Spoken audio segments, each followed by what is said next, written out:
Už idėją iš visos širdies. Varom už Lietuvą. Visi iki vieno.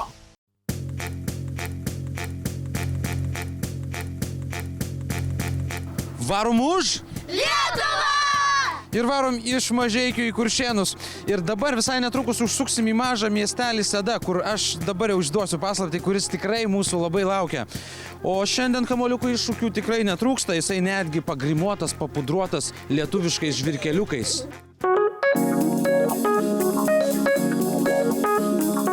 Lietuva linkiu labai stiprybės, o ypač krepšininkams atsipalaiduoti aikštelę, nebūti susivaržusiems, į gerą varyti į kamuolį. Lietuviai yra geriausi sirgaliai.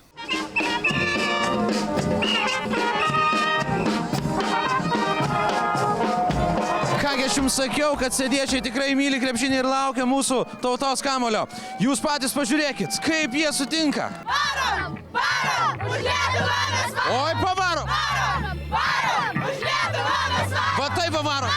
Tai pasakokit, kodėl skautai varo už krepšinį?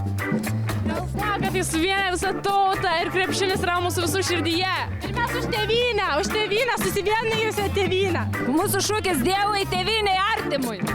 Fantastiška. Ir auksui.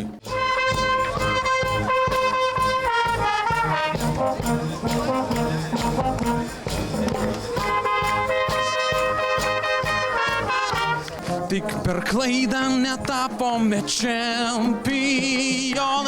Žygio dalyviai, sveikiname jūs pagaliau atvykus į Sedą. Seda labai mėgsta krepšinį, labai visi yra Lietuvos sirgaliai dideli. Ir jeigu nuotaika pagėdo, atvažiuokite į Sedą.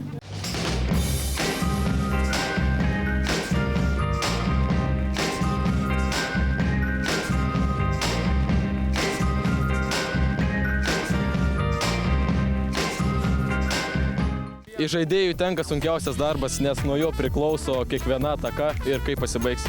Sunku gal ir sunku, bet kai žinom, kad einam už Lietuvą, tai visi sunkumai iš karto akimirksniu pranyksta. Aš tikrai labai nuoširdžiai žaviuosi mūsų Varom už Lietuvą žygio dalyviais, todėl kad jie tikrai labai nuoširdžiai varo mūsų kamuolį už Lietuvą, už mūsų tėvynę. Už idėją iš visos širdies. Iki.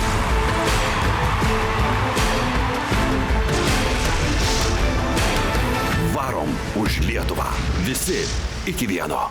Žygį garsina TV3 ir Viasat. Žygio partneriai – naujienų portalas Delfi, 20-metis Radio centras.